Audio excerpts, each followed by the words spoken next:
Signori e signori, bentornati su Vibe City. Come sempre, il paradiso dei producer, tutto qui per voi. Io sono Bluesquare, il vostro cicerone, come sempre, in questo ambito di produzioni. E questo è la trasmissione che è praticamente il posto preferito di tutte le persone che amano spippolare, che amano i dettagli delle produzioni, in un'epoca nella quale l'informatica digitale è sempre diventata più importante. Soprattutto, ecco, proprio per questo motivo noi abbiamo oggi quindi degli artisti che vengono dal Canada e da qua vicino, perché avremo due ospiti della giornata. Il primo, che sarà, appunto lo sto per introdurre, sarà Kegan direttamente dal Canada, quindi tra poco passeremo anche alla lingua inglese, per poi seguire subito dopo Gianni Herrera, un produttore con gigantesca esperienza. Ovviamente, come sempre, il format del nostro caro podcast lo conoscete, sarà principalmente parlare di produzione e portare quindi praticamente, come sempre, la domanda a tutti i produttori che incontriamo: come la tecnologia audio, come le tecniche audio permettono di esprimerti e come effettivamente il mondo sta continuando ad andare avanti e ci permette appunto di trovare nuove forme di espressioni musicali che poi successivamente diventano ovviamente forme di espressioni nostre. So now we are going to switch in English because I'm going to introduce you the first guest of the day. Ladies and gentlemen, here connected directly from Canada, Kegan Clark, and there it is. Hey yo! Hey yo! Welcome to Vibe City, man. I appreciate you guys having me on your platform, man. It is a pleasure to us because we have met during this summer directly in this studio, and we had a really long chat about both realities, and now I'm really happy to have you here to have a proper talk about all your artistic career and mostly about your producer side that is not only reserved about the music production, because as I know, because now not everyone maybe knows that you are a total producer about your artistic side. So you got not only the musical side but also a visual side, of course. Definitely, yeah. And a really huge project behind, right? Yeah.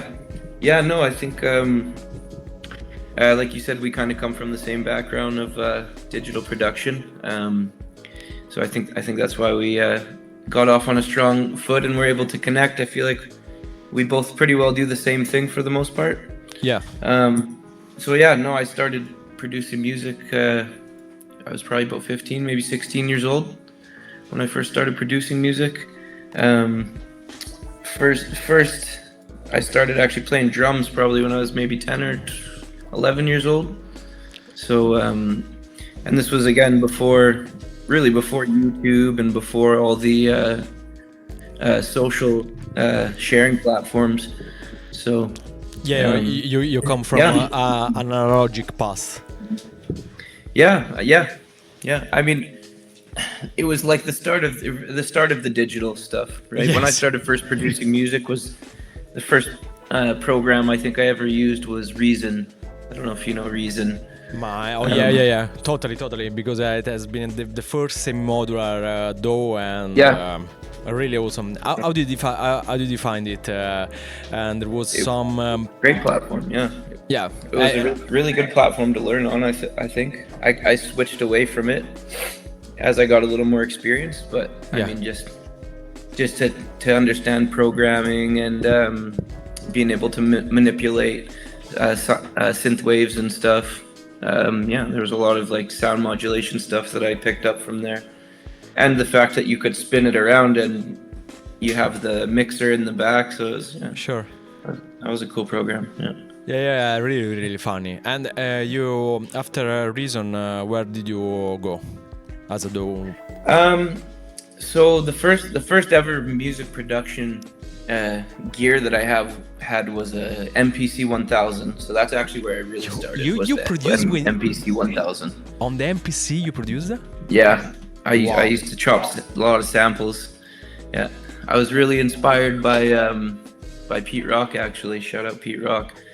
Was one of my first really big inspirations as a producer. And man, I just started getting records and chopping up different soul samples and just random stuff, different like orchestra samples, and that was really where I got addicted to music production, was with MPC 1000, and then like I said, and then Reasons, and then as you said, you don't really like, but Cubase. So I'm a Cubase guy. Because for anyone who, of course, didn't know about our chatting during this summer, we had the contrast between Cubase and all the other those. Yes, because as everyone who listens to Vibe City knows, I'm an Ableton nerd. That's right. So, you know, when we grew up on Ableton, we become a little bit racist about all the other those. But anyway, and your experience also with MPC 1000, what did it bring to you? What, which kind of concept of music? Because it's totally different, no? If maybe. I think I think it helped me just practice my tempo and timing. I think. Okay. You know, I think I really gravitated to that because I played the drum. Yes. Right. So then I could play the drums, but with my fingers, which I seem to always, you know, when I wasn't playing drums or anything, I'd be in school in the class playing drums on my desk with my fingers and shit, right?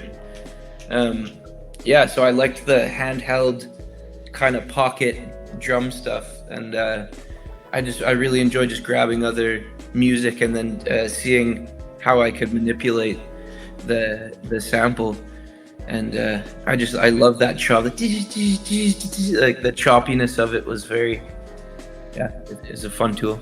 Yeah, because it has been it has become really characteristic, no? Because this kind of chopped sample, and it's really interesting because very popular still. Yeah, it's still very popular. Still very popular. Yeah, because it's kind of aggressive, no? Okay. It's, and also it's something that I don't know if it's also like your opinion. It's something that can help us to improve the way to express ourselves with also an instrument. Totally. Yeah, because it's something maybe that you don't you can do with a physical instrument, no? Okay, so you can explore. No, definitely. No, it was eye-opening for me because I could just take one little 15-second piece of music and then create something totally unique. And I thought, that was just blew my mind when I first started really understanding how to use it. And was some of the stuff I was chopping up, I was like, damn, this is next level for that time for myself. Yeah. And, it's just, I went on for there. I just kept going further into the different DAWs, and like I said, But Cubase took your art totally. Cubase is for me, just I feel like I'm the most fluent with Cubase. But we do also, I work, like a lot of my producers make instrumentals with FL Studio, of course. Was a big one. So I'm definitely been involved in a lot of projects where the instrumentals came from an FL Studio DAW.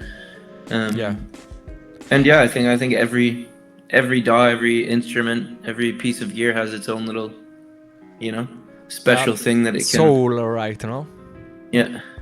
It's something really meaningful to the producer because maybe got some kind of workflow, that help you to make music, and which is the let's make the top 3 characteristics that make you love so much Cubase. I like the color of it. I like the, you know what I mean? I like how you can change all the colors on the track. I like the layout of it. I like the inserts and sends area for myself. And I like that it's so in depth. You can do so many things. Even I wouldn't call myself I don't know the program 100. To know that program 100%, you have to spend a lot of time on it. There's a lot of depth to it, I think, and even whenever I use it, I find I learn something new still to this day, and I've been using it for quite a long time. My preferred DAW. Yeah, because it's also really, really complex because of maybe also It's the very story. complex story. Yeah. You have the Cubase because of maybe not so many of the viewers knows, but the Cubase started mostly because it has been no, it was named, but MIDI sequencer mostly, no, right? It has been since the start. Then it improved a lot, but because of its nature of controlling a lot of MIDI and CCs and all the synthesizers, it has become a really, really complex DAWs that make you do a lot of crazy stuff because everything is really, really nice. And mostly, but this is mostly your producer side, right? But you got, you got also a rapper side of your, right? Definitely, yeah. Rapper, singer, kind of. I find like a lot of the music that I've released has been very melodic. Yeah. Just because I guess.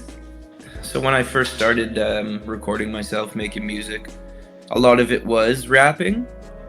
And I do a lot of freestyles and stuff when we were younger, lots of ciphers, and I just felt when I started singing more on the tracks, it was more challenging for me because now you have to have the cadence to match the instrumental. You have to have more things to add in a melodic song than just a monotone rap verse. And again, not that all rap verses are monotone, but I think it made me challenge myself more to add more depth into the song with harmonies, and I feel like that challenged my creative side. How made you feel that that kind of change is something that you maybe you struggled with, or it's something that has been easy, something that has been fun? Like when I first started doing more singing records? Yeah. You mean? When I was younger, I mean, it takes practice. Like obviously your vocal cords are a muscle, and it takes practice. It takes practice to be able to listen into the song and then create a nice harmony that's gonna complement that song, right? So it's not easy, but I think just like anything, the more that you practice it and do it, it becomes more fluent. And I think again, I'm in my 30s, and I have been recording and experimenting with music for a long time now. And I really started releasing my own music as an artist, I think maybe 5 or 6 years now. So I think there's something to be said about spending those years early to try and get yourself to a point where you're comfortable with showcasing your art, but also comfortable with, hey, is this going to be a product that can resonate with other people? And I guess that the end goal from a business standpoint is to monetize and create something that you can make a career with, make money with. While inspiring people. on a flow from training to aiming and aim to the people. I think sorry. No, I was just gonna say I think nowadays it's very easy for people to record something and then release it. So I think a lot of artists release something before they really know what they want to do or what they want their sound to be, and hey, sometimes that's really great. Most of the time I think it could be released later. I think there's something to be said about spending the years developing your craft and your skill set, and figuring out, hey, this is my lane, and I want to continue to run with that, because like I said, I think it's about the consistency, right?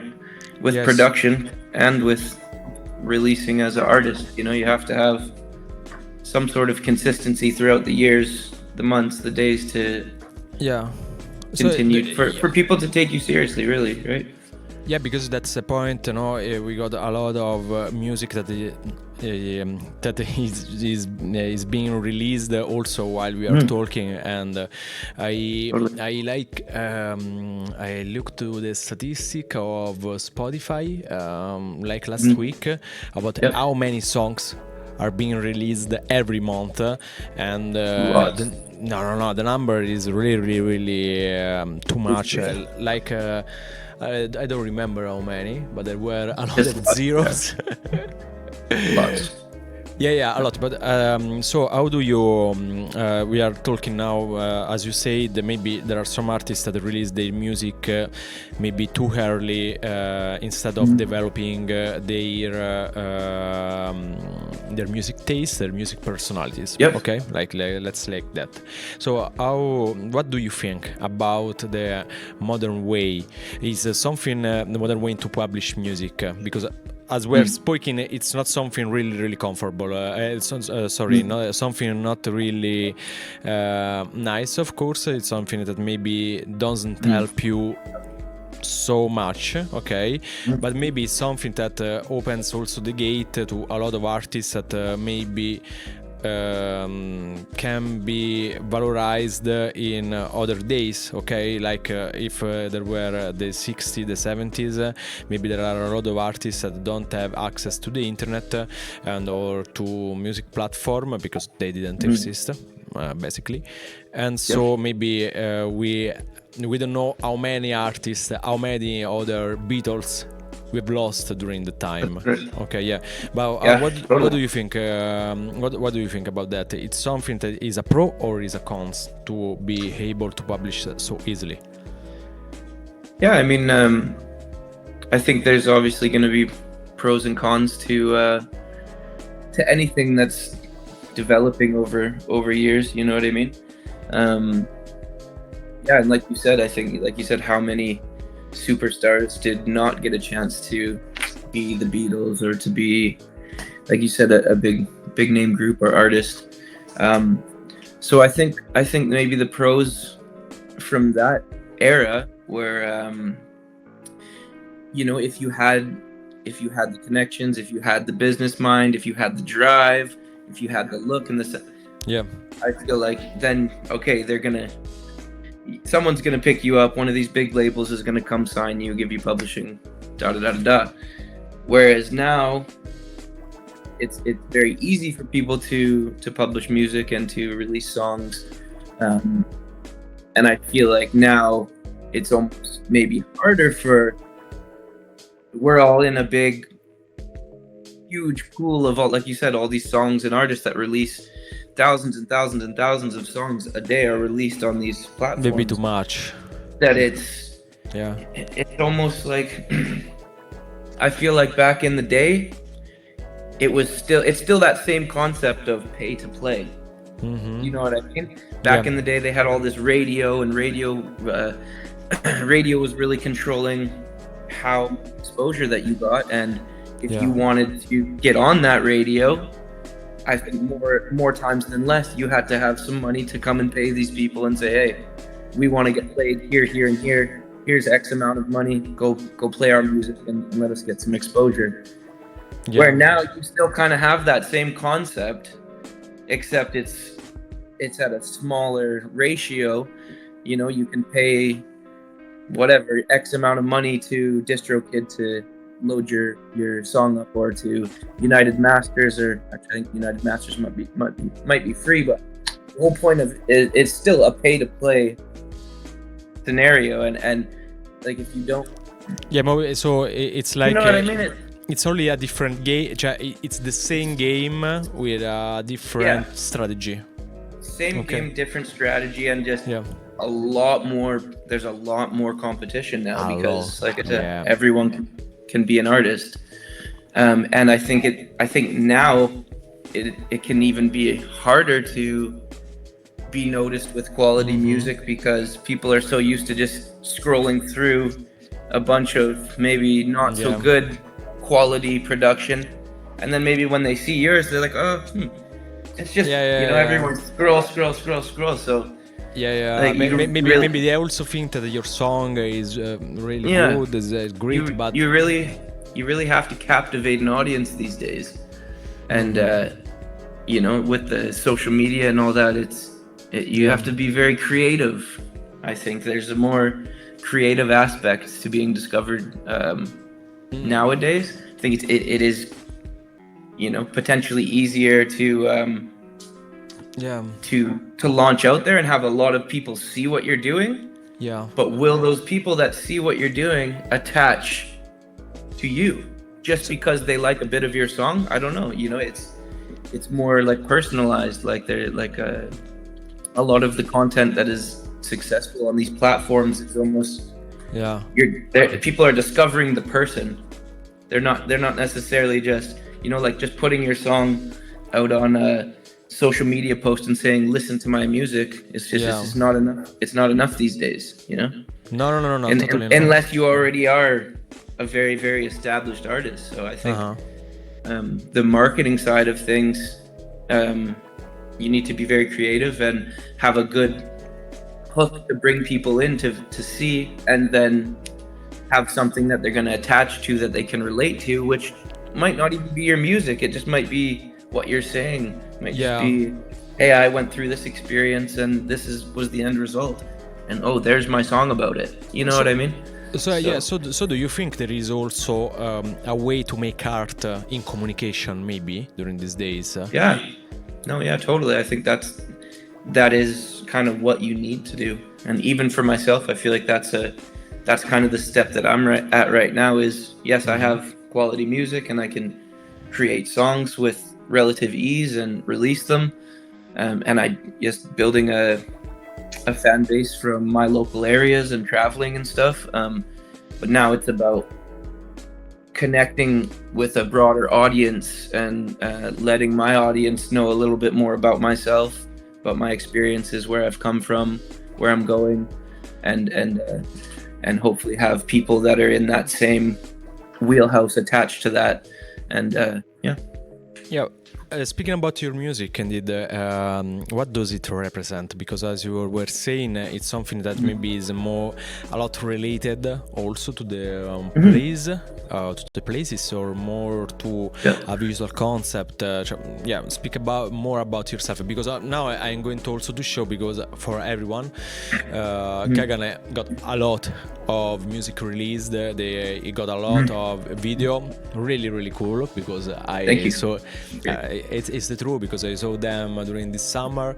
So what does your music mostly communicate? What is your aim with the music? I'm going to show them something. In terms of communicate, I mean, when I make a song, a lot of it is based around the emotion that I'm feeling, and usually the instrumental needs to match that feeling that I'm having. A lot of the times for my music, I will write a full song sometimes and hook, chorus, bridge, but I like to write hooks. So a lot of the time when I hear a song and it inspires me, I'll write a hook and have a concept for that song, and then I'll naturally just let myself feel the emotions that music is inspiring, and then I'll go in and kind of freestyle harmonies and sing, and then I feel like the song almost kind of writes itself after. And I feel like my music is definitely based on the experiences and the feelings that I'm going through in any given moment. Whether it's, you know, as much natural as they are. So it's very natural for me. I feel like I get the best performances in the studio that way, and I feel like I find things that I didn't even really think about sometimes. And even myself, I like to work with other producers when I record myself sometimes. Jake Frew, shout out Jake Frew, is one of my producers, beat makers, artists as well here in Canada. And he's made a lot of my beats and helped me mix and engineer a lot of the songs that I've released. So shout out Jake Frew. Another studio that is very popular in Vancouver is Nova Studios. Shout out Jamie Coos and Chris over at Nova Studios. Jamie's definitely been a big mentor in the production space for me over the last few years. One of your mentor, so someone really important to you. So I would say he was definitely in the last 5 or 6 years that I've released music. He was definitely a big part of the first 2 or 3 years of that, and I've kind of ventured off on my own path, if you will, for the last few years. But yeah, man, I mean, that's a huge thing to have good mentors and be able to get in rooms with people that are even doing it at a more professional level than yourself, and Totally, because they got something that, because the most difficult part of the creative job and mostly also the production job, because maybe when you're only an artist, then got produced, okay, maybe you just go there, here you make the music, you make all the creativity, you make the music, and there are a lot of people that maybe works around you and help you to realize, but but where you're producing yourself, also because as maybe you are going to see, you also work a lot on the visual side of your music, on the video clips, and you need really a lot of experience, and someone that got a different level from you helps you to get through all the experience that maybe you can do on yourself or you have to do. So it's maybe it's not like the teacher is like, as you say, the mentor, someone that tells you and maybe helps you to find yourself in that kind of world. No, it's definitely, I mean, you can do everything yourself, like we have the tools to be able to, but I feel like the products that you're gonna get from collaborating with other professionals, it's night and day. Like, you know, the quality, that combining 2 or 3, 4, 5 creative minds together, I feel like most of the time, maybe not every time, but I think most of the time you're gonna get a leveled up end product, and I believe in that quite a bit. I'm definitely a team player. I've always played team sports growing up. I still play football, or we say soccer here in North America. As we said, But so I think that was a big part of being coming from a team sports background and coaching football and managing teams. That goes back into my music management skill set, because it's the same thing there. I think you need to have a very strong team around you if you want to be able to create something and then have it released in a timely fashion, right? Because I feel like a lot of people get caught up, they create something and then they're like, oh, I need a video, and then they're like, okay, let's go film a video, and then they're like, oh shit, I need to edit it, but I don't know anything about editing. There's so many steps to get to that little releasing part if you want to have a very professional piece of work. And what you're saying is that if you improve the skill by yourself, so you know everything, every step about that, right? Okay. No, I've definitely had experience in every aspect of taking a song from an idea to a product, for sure. But I've worked with lots of different videographers. Most recently, David Van Dyke, Van Dyke Shout Visuals. Out. He's done, shout out David Van Dyke, super creative guy. He's done my last 3 videos.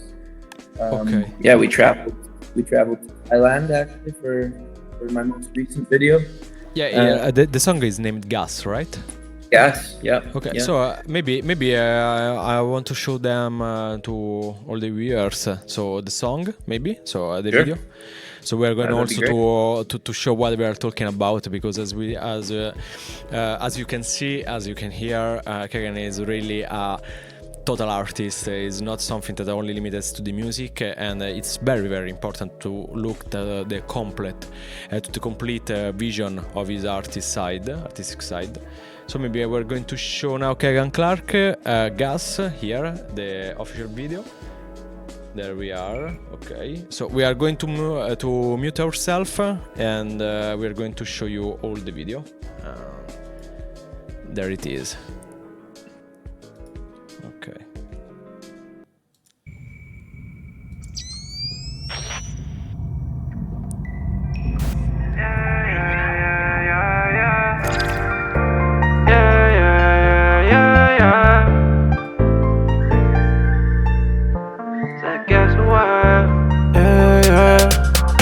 I need a 3-5 of that purple stuff in my blood.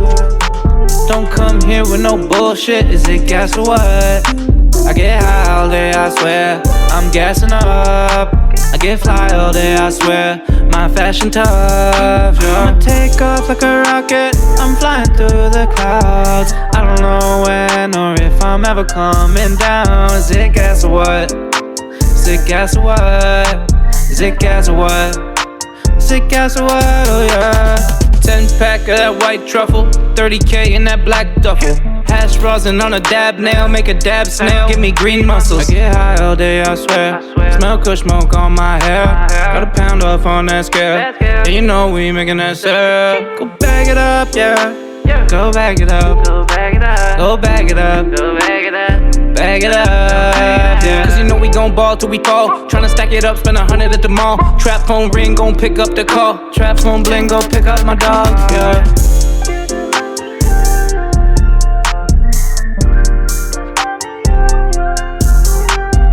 Roll one and get high with me. Roll two just to get by for me, yeah. So I smoke more than Cheech and Chong. I'm a roller, 3-5, then go and hit the bong, you know it's strong. I need a 3-5 of that purple stuff in my blood. Don't come here with no bullshit, is it gas or what? I get high all day, I swear, I'm gassing up. I get fly all day, I swear, my fashion tough, yeah. I'ma take off like a rocket, I'm flying through the clouds. I don't know when or if I'm ever coming down. Is it gas or what? Is it gas or what? Is it gas or what? Is it gas or what? Oh yeah. Ain't nothing but a G thing, yeah. You know what I mean? All my weed ain't nothing but a G thing. Know what I'm saying? Here we are with Gas by Kegan Clark. So really awesome. The video concept is really wonderful, but not only the video concept, all the color code you choose and the location, everything. It's so simple and so characteristic. Yeah, so, man! Shout out Van Dyke Visuals for that. He's he's the driving force on the creative vision for that one for sure. Yeah, I can totally say because.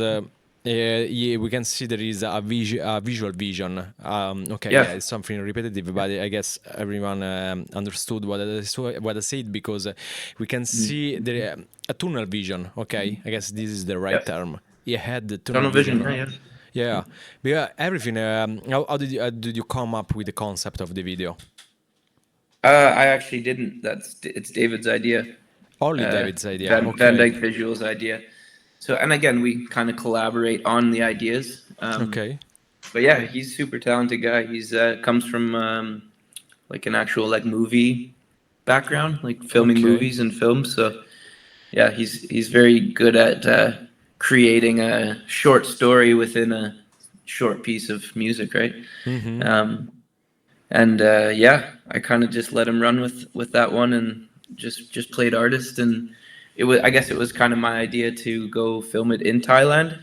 I don't know. Yeah, because you were in Thailand, so to shoot the video. Yeah, that was kind of I guess I was the driving force of, hey, let's go to Thailand and film a music video. Like, why not have a vacation and film something completely with a complete different background that we would be able to have here in Canada. And yeah, it turned out really good.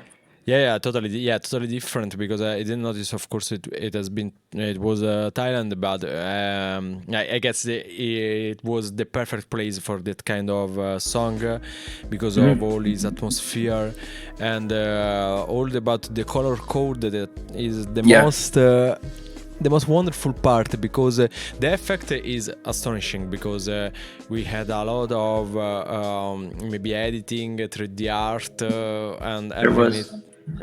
Really so nice and smooth, but also there are some shots that really left me speechless, because all the sunset on the mid of the video, right? Like this one, or all the shots you made on the market. So which kind of what was we worked hard for those shots for sure. I mean, when people see it and it's just a 2.5 minute project, they sometimes don't realize how much work it took to provide that 2.5 minutes of content. Like, it's when you shoot an actual music video and you have characters and plots and backdrops, like it's a lot of work. So shout out everyone that was involved in that gas project. Eugene Chok, he lives in Thailand, so he actually filmed most of it, and David was directing. So shout out Eugene before I forget to mention him. He was our travel guide for Phuket. So we didn't end up in a Phuket prison, probably because of Eugene. So thank you, Eugene. we really appreciate him, because we were doing this interview. Thanks to you. Thank you, Eugene. And all the models that were in it. Thank you, girls, for being a part of that. And Corey and Ethan were BTS. My girlfriend Hallie, she was involved as well. So shout out the whole Thailand squad. That was awesome.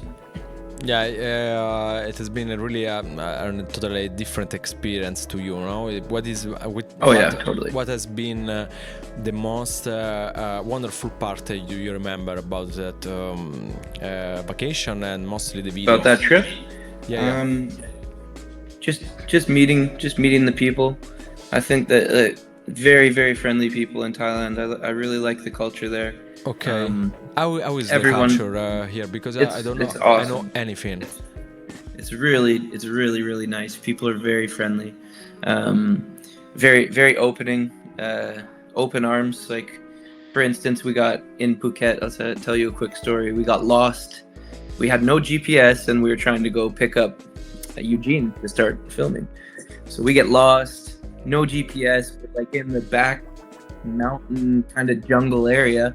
We have no service on our phones, and we just come down this hill. You were on the middle of the jungle? We're lost in the jungle, basically, more or less. It's like kind of city, but it's jungle-esque. So anyway, we come down this hill, and we're like, fuck, how are we gonna find this guy? And we pull right into this little small village. It's very small, tiny homes, like very, and I just walk up to, there's a family sitting on their porch having a meal, and I walk up, and they don't speak English. I don't speak Thai at all, and I said, "Hey, do you have an internet connection I can use so we can?" The lady literally just gave me her phone and let me use her hotspot, and like we had to come back 2 or 3 times to, and just, if that was here in North America, for instance. Like, oh man, people would be like, yo, get out of here, get lost. No, you can't touch my phone. No, you can't use my, you know what I mean? So very humble, very kind people there. And I think that was my favorite part. Going to Thailand was seeing that.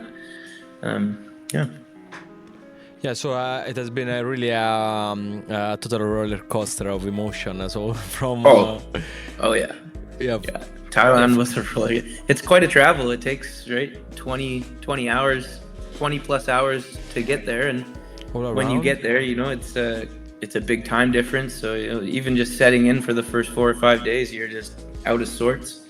And it was very hot. The climate there, very hot, very humid. I can totally, I can totally imagine. Yes, right. Yeah.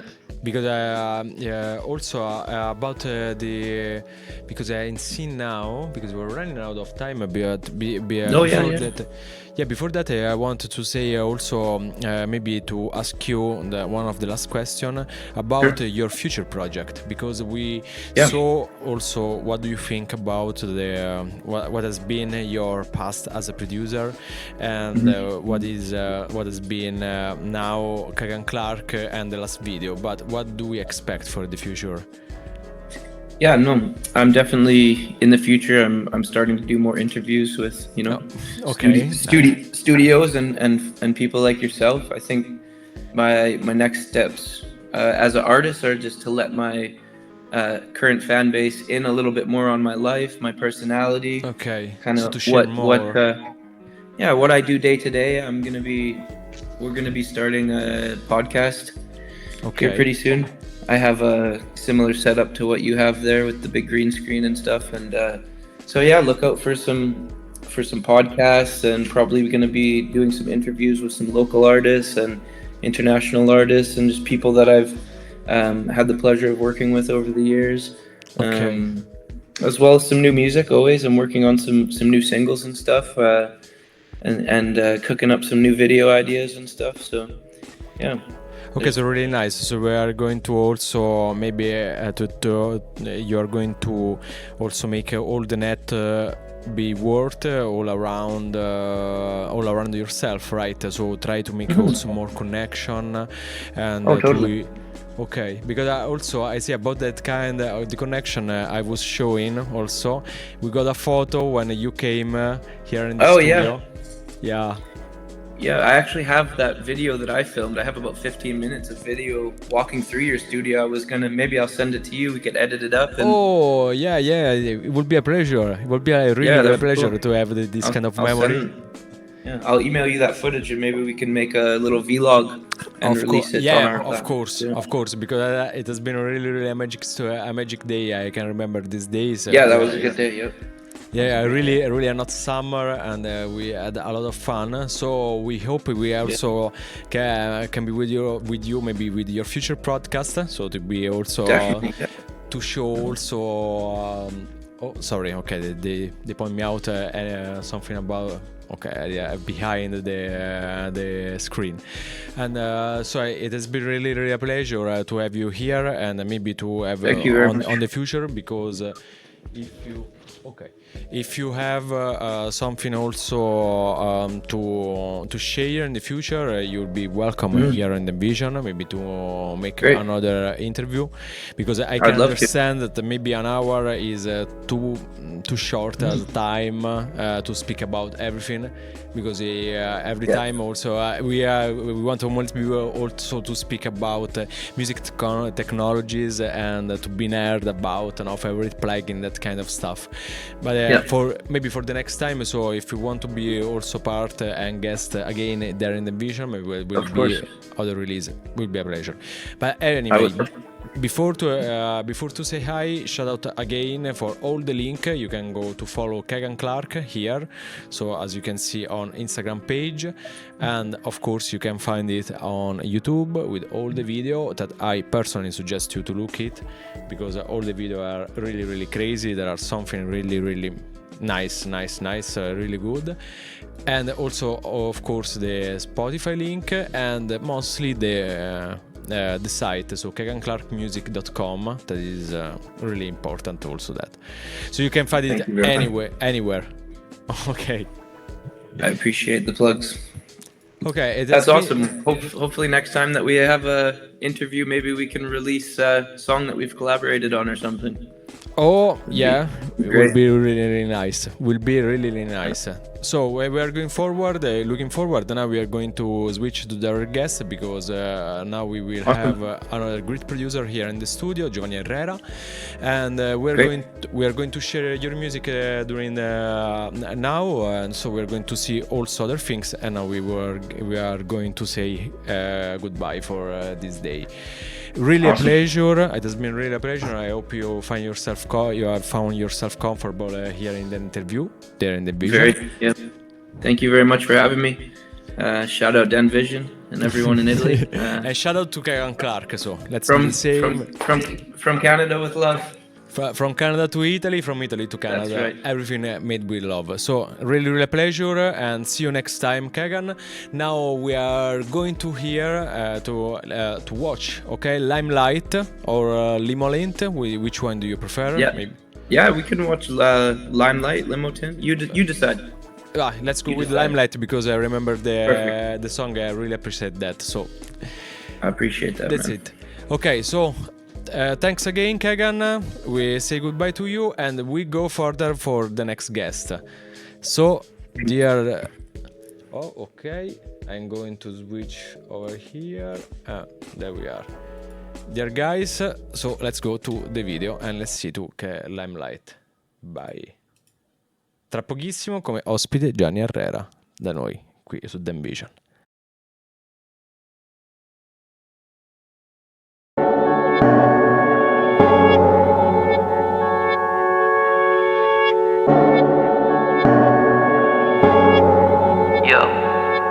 Yo, turn the headphones up. Yeah. Up. That's it. Let's go. Steady on the go-go, got it for the low-low. Squad hella deep, but today I'm on my dolo. Catch me moving slow-mo, city going loco.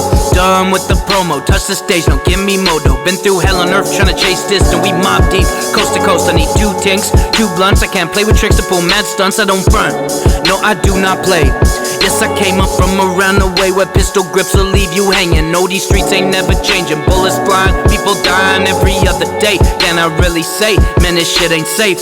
When you pull up in something 100 and change, people's feelings got hurt. Stay humble, be so down to earth, man, for what it's worth.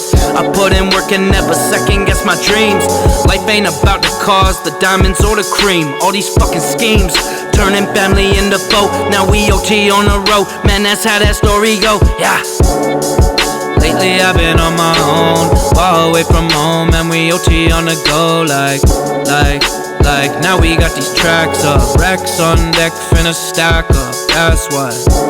Money on the books and the timeline, getting so close to the limelight. I just want this feeling for a lifetime, only if the time's right. So close to the limelight, tell me when the time's right. In this crazy world we living in, nobody knows if we gon' see tomorrow. So close to the limelight, tell me when the time's right. In this crazy world we living in, nobody knows if we gon' see tomorrow. The revolution will be televised, devastation for monetization. Genocide after genocide, who's really controlling these nations? Spin the narrative any way you want, nobody entrusting these stations. People will rise, time will heal and bring us a higher vibration. One person descends, defeats all evil and kills all sickness. Invest in education of the mind and the soul, and the youth will thrive. Teach, listen to what I'm saying so closely we cannot lose freedom of speech.